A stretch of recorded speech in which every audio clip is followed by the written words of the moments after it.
జగన్మోహన్ రెడ్డి గారు ఒక తెలుగు టీవీ ఛానల్తో మాట్లాడుతూ ఇంటర్వ్యూ ఇస్తూ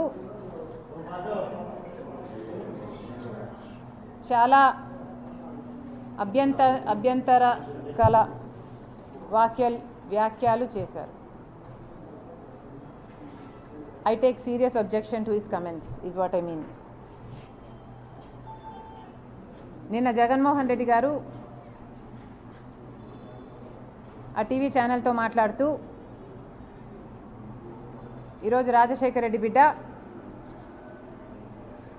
ఆయన చెల్లెలు షర్మిలారెడ్డి గురించి చాలా ఒఫెన్సివ్ కమెంట్స్ చేశారు. వీటికి సమాధానం ఇవ్వాల్సిన బాధ్యత రాజశేఖర రెడ్డి బిడ్డగా నాకుంది. రాజశేఖర రెడ్డి గారిని అభిమానించే వాళ్ళెందరో కూడా నన్ను తప్పుగా అర్థం చేసుకోకూడదు కాబట్టి నేను ఈ సమాధానం ఇవ్వాల్సిన అవసరం ఉంది. ఇదే కాకుండా జగన్మోహన్ రెడ్డి గారు ఎన్నికల సందర్భంగా కడపకు వస్తున్న నేపథ్యంలో ఆఖరణ కొన్ని సమాధానాలు కూడా అవసరం ఉంది. ఆ ప్రశ్నలు కూడా అడగడం జరుగుతుంది. ముఖ్యంగా టీవీ ఛానల్లో మాట్లాడిన అంశాలు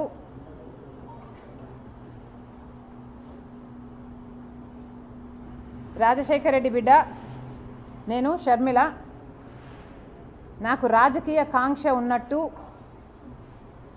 అందుకే రాజశేఖర రెడ్డి గారి కుటుంబంలో భేదాలు వచ్చినట్టు, నా రాజకీయ కాంక్షే దానికి కారణం అన్నట్టు వ్యాఖ్యానించడం జరిగింది.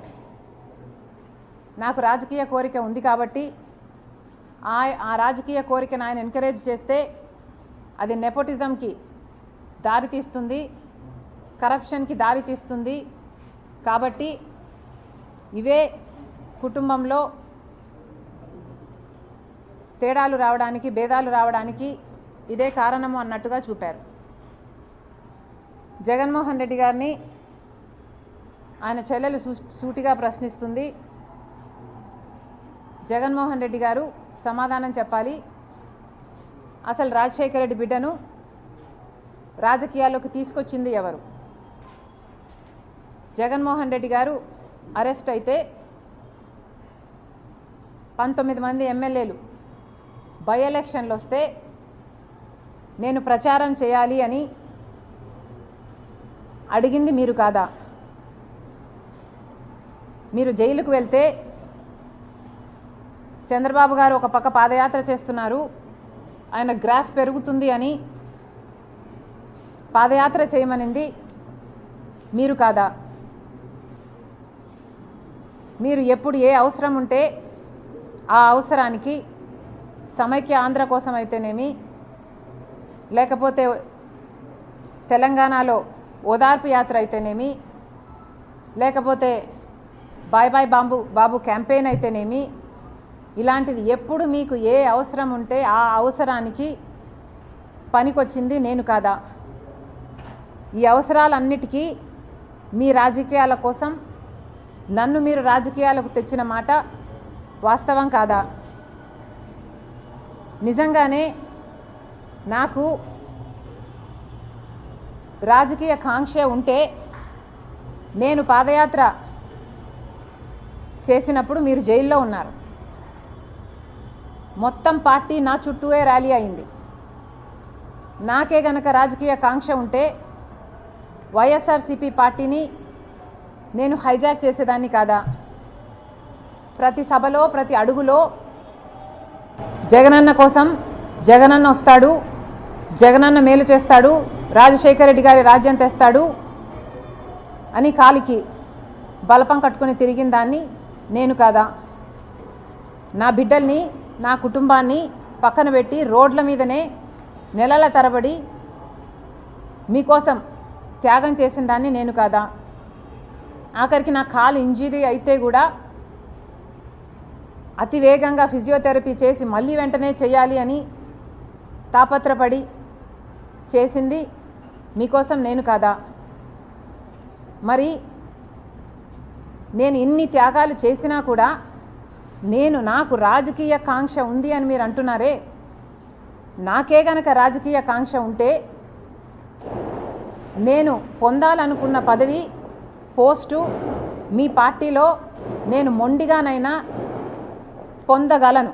వివేకానంద రెడ్డి గారి లాంటి వాళ్ళు నాకు అండగా నిలబడడానికి, నన్నే ఎంపీని చెయ్యాలి అని ఎంతోమంది మీ పార్టీలోనే ప్రయత్నించిన వాళ్ళు కూడా ఉన్నారు. వాళ్ళందరి అండా చూసుకొని నేను ఏ రోజైనా మీకు రిబెల్ చేశానా? నాకు రాజకీయ కాంక్ష కానీ డబ్బు కాంక్ష కానీ ఉంది అని మీ మనస్సాక్షిలో మీరు నిజంగానే నమ్ముతున్నారా?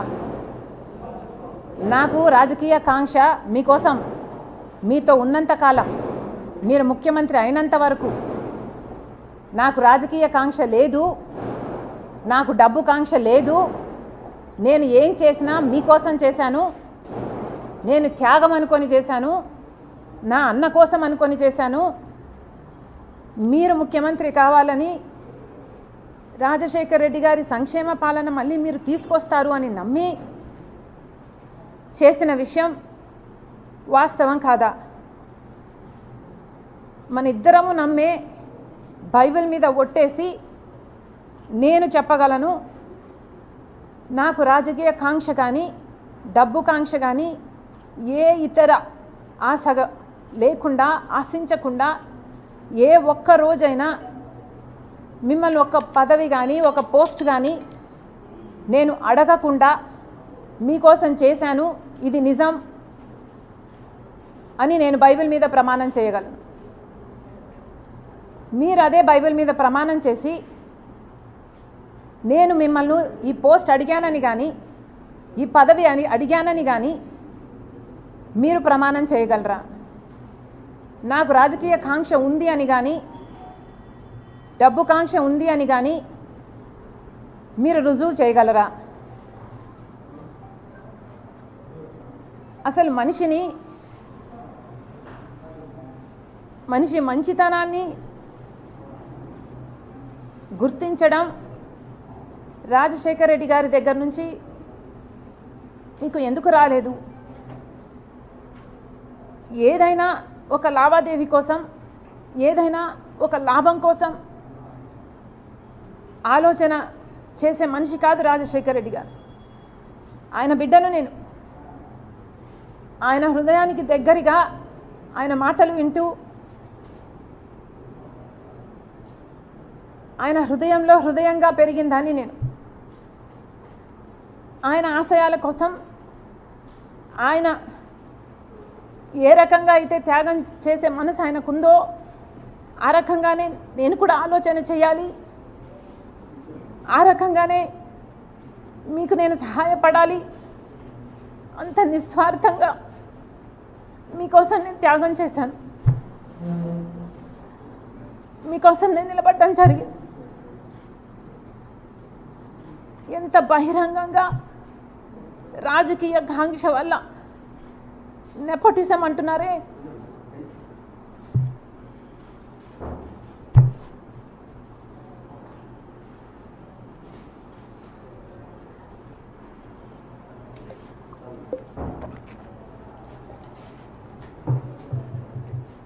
నెపోటిజం అంటున్నారు జగన్మోహన్ రెడ్డి గారు.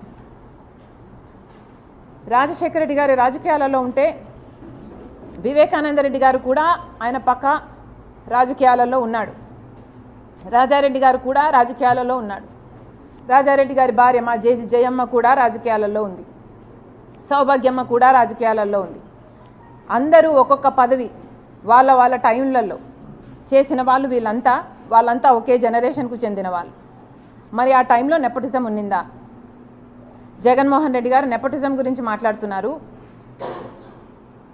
మరి మీరు ముఖ్యమంత్రిగా ఉండి కూడా, మీ పార్టీ మీరు పెట్టి కూడా ఇంకా ఎవరు బంధువులు ఉండకూడదు అని మీరు చెప్తున్న ఈ లాజిక్లో రవీంద్రనాథ్ రెడ్డి గారు లేరా? మీ బంధువు కాదా? మీ మేనమామ. సుబ్బారెడ్డి గారు సొంత చిన్నాన్న. అమ్మ మొన్నటి వరకు అధ్యక్షురాలు. అవినాష్ రెడ్డి ఒకటే జనరేషన్లో మీ భార్యకు బంధువు, నా తమ్ముడు అని నెత్తిన పెట్టుకొని తిరుగుతున్నవాడు. మరి వీళ్ళందరూ మీ పక్కన మీ బంధువులుగా ఉంటే అది నెపోటిజం కాదు. ఈరోజు మీ చెల్లెలు మాత్రమే మీ పక్కన ఉంటే అది నెపోటిజం కిందికి వస్తుంది. మీ మాటలు మీరు ఎంత ఇన్సెక్యూర్గా ఉన్నారో చెప్తున్నాయి. మీకు అర్థమయ్యే మాట్లాడుతున్నారా? మీ మాటలే మీ క్యారెక్టర్ని కాంట్రడిక్ట్ చేస్తున్నాయి. మీకు మీ చెల్లెలంటే ఇన్సెక్యూరిటీ అన్న విషయము మీ మాటలే బయట పెడుతున్నాయి. ఒకసారి ఆలోచన చేసి మాట్లాడండి ఇంటర్వ్యూలలో మాట్లాడినప్పుడు అని జగన్మోహన్ రెడ్డి గారికి చెప్తున్నాం. డబ్బు ఆశ ఉందని నేనేదో కరప్షన్ మిమ్మల్ని చేయమని అడిగానని, దేవుడు మీకు పదవినిచ్చింది బంధువులకు మేలు చేయడానికి కాదు కాబట్టి నేను ఎంకరేజ్ చేయలేదు అన్నట్టు మీరు మాట్లాడడం జరిగింది. అంటే నేనేదో మిమ్మల్ని ముఖ్యమంత్రి హోదాలో నేనేదో మిమ్మల్ని పని అడిగినట్టు, మీరు ఆ పని చేయలేను అని మీరు నాకు చెప్పినట్టు, బంధువులకు మేలు చేయడానికి కాదు నేను ముఖ్యమంత్రిని అయ్యింది అంటే దాని ఇంప్లికేషను నేనేదో ఫేవర్ అడిగినట్టుగా జగన్మోహన్ రెడ్డి గారు మాట్లాడడం జరిగింది. ఏ రోజు రాజశేఖర రెడ్డి బిడ్డ ప్రమాణం చేసి చెప్తుంది పైసా సహాయం, పైసా పని చేసి పెట్టు అని అడిగిన పాపాన ఈ 5 సంవత్సరాలలో పోలేదు. నేను రాజశేఖర రెడ్డి బిడ్డను. ఇదే రాజశేఖర రెడ్డి బిడ్డ నాన్న ముఖ్యమంత్రిగా ఉన్నప్పుడు, రాజశేఖర రెడ్డి గారు ముఖ్యమంత్రిగా ఉన్నప్పుడు కూడా పదవిని చూసిందాన్ని. నాకే కనుక డబ్బు ఆశ ఉండుంటే ఆ రోజుల్లోనే ఎంతో కలిగి ఉండేదాన్ని. ఆ రోజైనా ఈ రోజైనా నేనైనా నా భర్త అయినా ఒక సహాయం, ఈ రోజు వరకు పైసా సహాయం చేశాడు జగన్మోహన్ రెడ్డి, పైసా సహాయం మేము అడిగాము జగన్మోహన్ రెడ్డిని అని నిరూపణ చేయగలరా? ఎందుకండి ఇలా మాట్లాడతారు? అసలు మీరు జగన్మోహన్ రెడ్డి గారు రాజశేఖర రెడ్డి గారి కొడుకు అన్న విషయాన్ని ఎందుకు మర్చిపోతున్నారు? మీరు మర్చిపోయి వ్యవహరిస్తున్నారు కానీ చూసే ప్రజలకు తెలుసండి మీరు రాజశేఖర రెడ్డి గారు కొడుకు అని. మరి రాజశేఖర రెడ్డి గారి కొడుకుగా మీరు వ్యవహరించకపోతే మీరు ఎంత హ్యూజ్ డిసప్పాయింట్మెంట్ అవుతారో మీరు ఒకసారి ఆలోచన చేసుకోండి.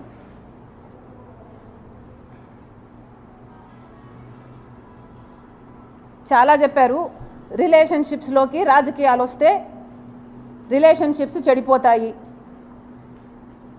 జగన్మోహన్ రెడ్డి గారు చాలా లిమిటెడ్గా ఆలోచన చేస్తున్నట్టున్నారు. ఈ ప్రపంచంలో రాజకీయ డిఫరెన్సెస్ ఉన్న వాళ్ళు ఎంతోమంది ఒక కుటుంబంలోనే ఉంటున్నారు.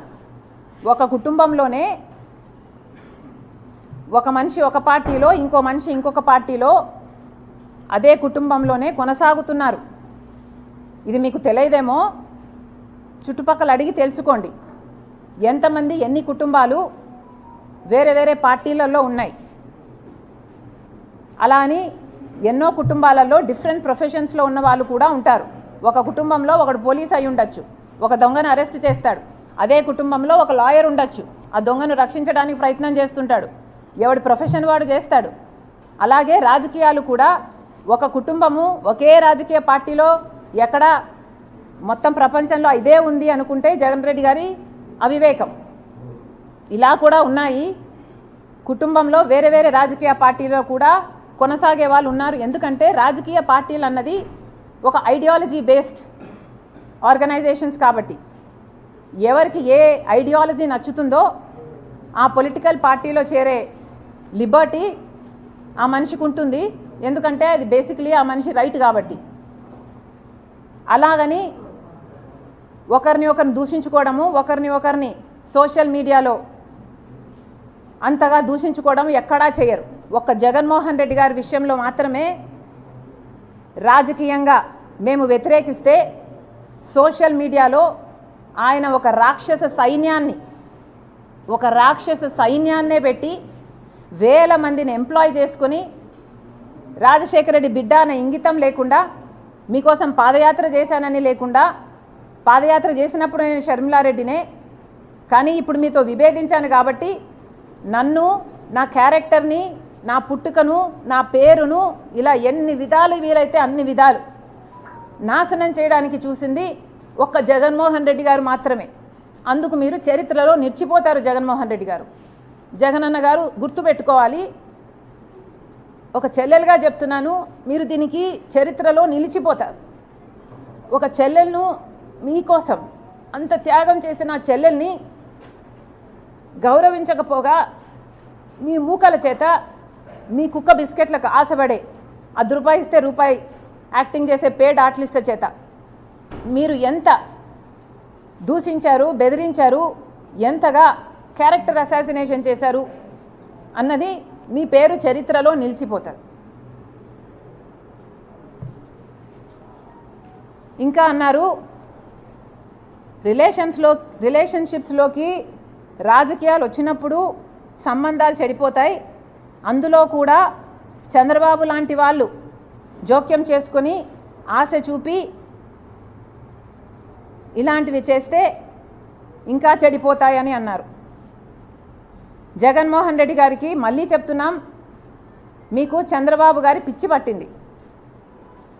జగన్మోహన్ రెడ్డి గారికి చంద్రబాబు పిచ్చి పట్టింది. ఈ పిచ్చి obsession is causing him to hallucinate, అంటే భ్రమ, imaginations. This obsession is making him delusional. Jaganmohan Reddy గారి మెంటల్ స్టేట్ గురించి నాకు జెన్యూన్గానే కన్సర్న్ ఉంది. ఎందుకంటే మాట్లాడితే చాలు, నేను చంద్రబాబు గారి చేతిలో రిమోట్ కంట్రోల్, ఆయన చెప్తేనే చేస్తున్నాను అని మాట్లాడుతున్నాడు. నేనే కాదు, సునీత కూడా చంద్రబాబు మాటే వింటుందంట. పక్క రాష్ట్ర ముఖ్యమంత్రి ఈయనలాగే ఒక ముఖ్యమంత్రి అండి. అంటే ఈయన కూడా ఇంకొకరి చేతిలో కీలుబొమ్మ, ఒక రిమోట్ కంట్రోలా? ఈయనకిచ్చే రెస్పెక్ట్ ఈయనకి ఇవ్వాలి. పక్క రాష్ట్ర ముఖ్యమంత్రి గురించి మాత్రం ఇంకొకరి చేతిలో కీలుబొమ్మ అని మాట్లాడుతున్నారు. అర్థం ఉందా అండి? అది కూడా రేవంత్ రెడ్డి అంట చంద్రబాబు గారి చేతిలో కీలుబొమ్మ అంట. చంద్రబాబు ఇక్కడ జైలుకు కూడా వెళ్ళాడు. ఈయనకే అంత పవర్ ఉంటే మరి ఈయన జైలుకి ఎందుకు వెళ్తాడండి? అలాంటి ఆయన చేతిలో ఆయన కీలుబొమ్మ అంట. సో చంద్రబాబు గారి చేతిలో నేను కీలుబొమ్మ, చంద్రబాబు గారి చేతిలో సునీత కీలుబొమ్మ, చంద్రబాబు గారి చేతిలో రేవంత్ కీలుబొమ్మ, చంద్రబాబు గారి చేతిలో మోడీ కూడా కీలుబొమ్మే చంద్రబాబుతో పొత్తు పెట్టుకున్నందుకు. ఇలా చంద్రబాబు గారిని అంత పిచ్చిగా, అంత పెద్ద భూతంగా జగన్మోహన్ రెడ్డి గారికి కనిపిస్తున్నాడు అంటే నిజంగానే జగన్మోహన్ రెడ్డి గారు చంద్రబాబు ఒబ్సెషన్తో డిల్యూషనల్ అవుతున్నారు. ఆయన మెంటల్ కండిషన్ను ఒకసారి చెక్ చేయించుకోవాలని కోరుతున్నాం. ఇంతేకాదు, జగన్మోహన్ రెడ్డి గారు మళ్ళీ గోబల్స్ ప్రచారం చేస్తున్నారు. పదే కాంగ్రెస్ పార్టీ రాజశేఖర రెడ్డి గారి పేరును సిబిఐలో చేర్చింది, సిబిఐ ఛార్జ్ షీట్లో చేర్చింది కాంగ్రెస్ పార్టీ అని మళ్ళీ ఆరోపించారు ఆ ఇంటర్వ్యూలో. జగన్మోహన్ రెడ్డి గారికి మళ్ళీ చెప్తున్నాం,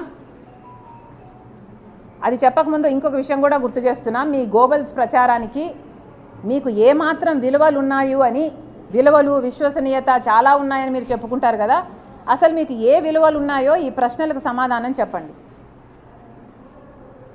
రాజశేఖర రెడ్డి గారు చనిపోతే రిలయన్స్ హస్తం ఉంది ఆ చాపర్ క్రాష్లో అని చెప్పినవాడు జగన్మోహన్ రెడ్డి గారు కాదా? ఈయన ఆ మాట చెప్తే రిలయన్స్ సంస్థలని ఎంతమంది ధ్వంసం చేయడం నిజం కాదా? వాళ్ళ మీద ఈ రోజుల వరకు కూడా కేసులున్నాయి.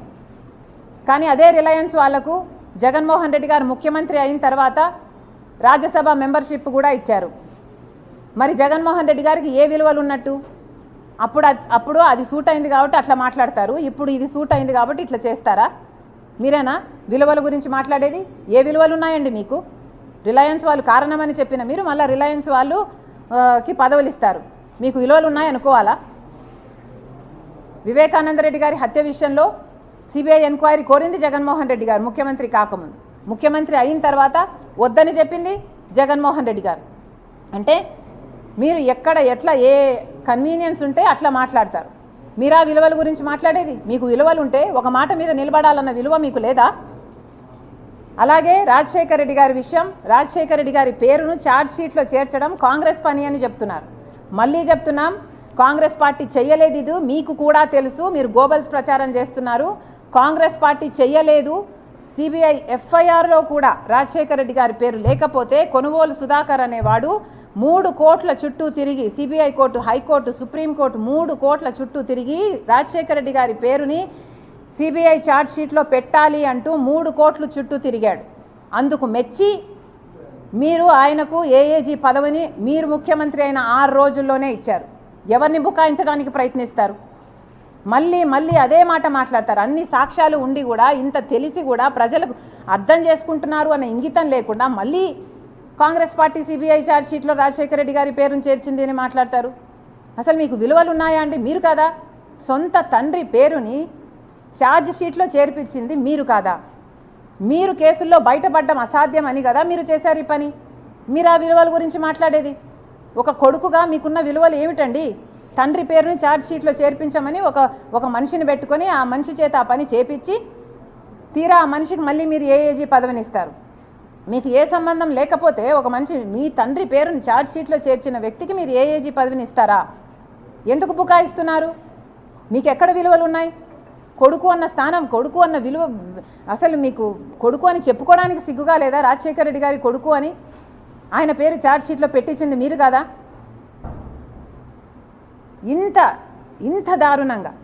ఇంత దారుణంగా దిగజారి రాజకీయాలు చేయడం ఇదే చూద్దాం. మళ్ళీ చెప్తున్నాం, విలువలు, విశ్వసనీయత ఇలాంటి పెద్ద మాటలు మాట్లాడతారు మీరు. అసలు మీకు ఏ విశ్వసనీయత ఉంది? మీ విలువల గురించి ఒక్కసారి ఆలోచన చేసుకోండి. సాక్షి రాజశేఖర రెడ్డి గారి తమ్ముడైన వివేకానంద రెడ్డి గారిని సాక్షిలో దూషించడానికి ఎలా వాడుకున్నారు? మీకు ఆ విలువలు ఉన్నవి? పైనేమో రాజశేఖర రెడ్డి గారి ఫోటో, కిందేమో వివేకానంద రెడ్డి గారి క్యారెక్టర్ అసాసినేషన్. మీకు ఆ విలువలు ఉన్నవి? ఇంటర్వ్యూలో కూర్చొని జగన్మోహన్ రెడ్డి గారు వివేకానంద రెడ్డి గారి గురించి మాట్లాడుతూ ఆయన పర్సనల్ లైఫ్ గురించి పదే మాట్లాడతాడు తప్పితే ఒక్క మంచి మాటనా చెప్పే మనసు రాలేదు జగన్మోహన్ రెడ్డి గారికి.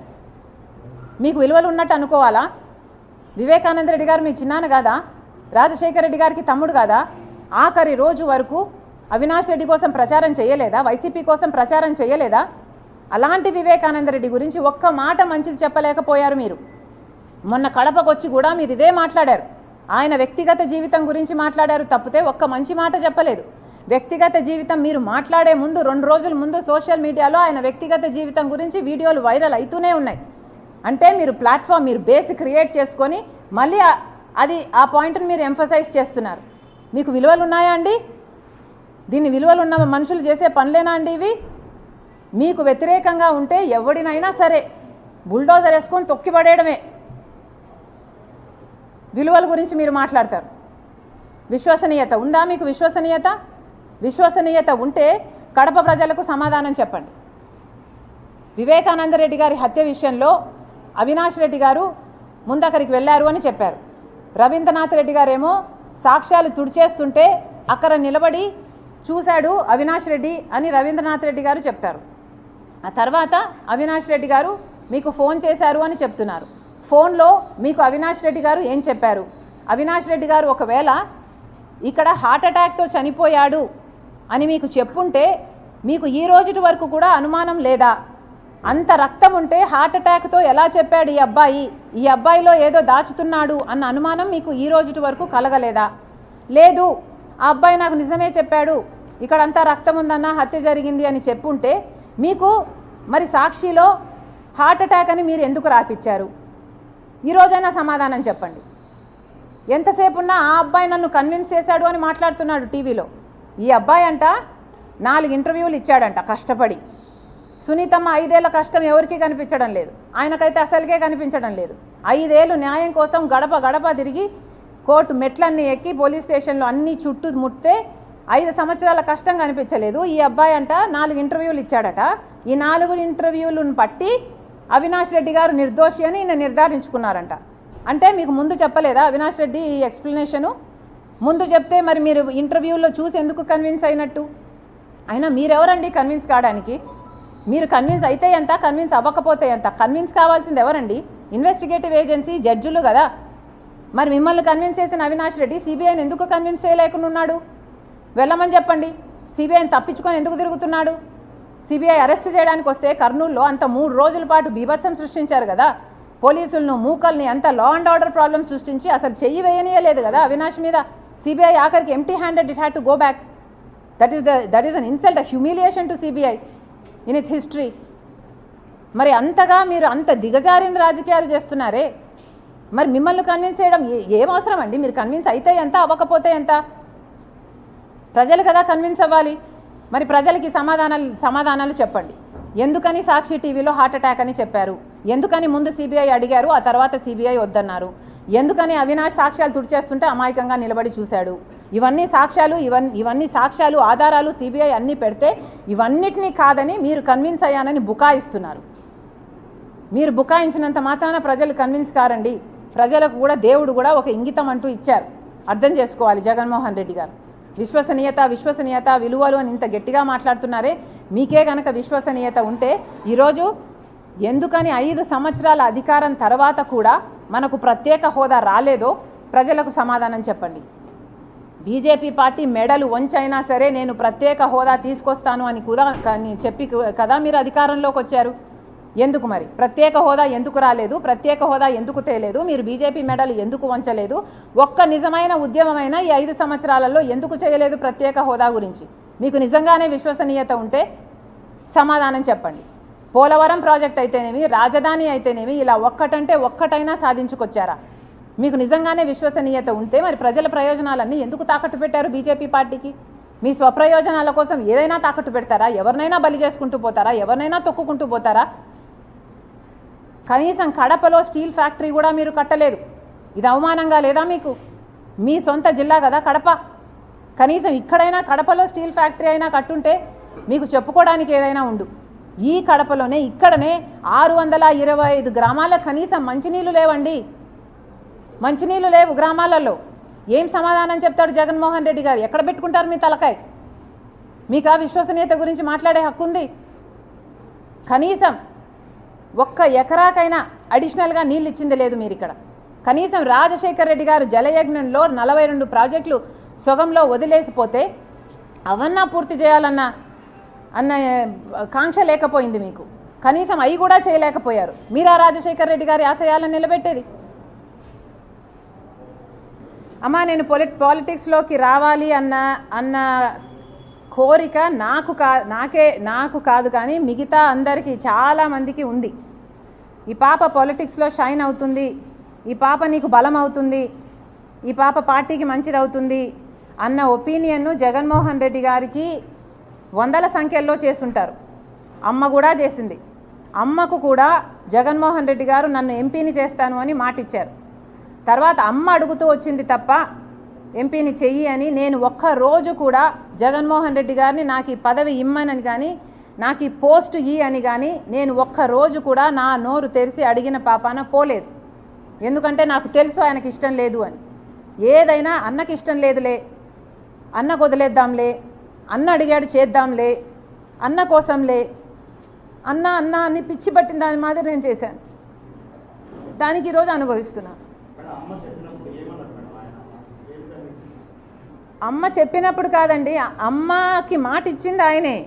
అదే కదా ఆవిడ అడిగేది. మాట ఇచ్చావు కదా నిలబెట్టుకో అని ఆవిడ అడుగుతుంది. ఇంకొద్దులేమ్మా ఇవన్నీ అనవసరం. Thank you guys. Thank you.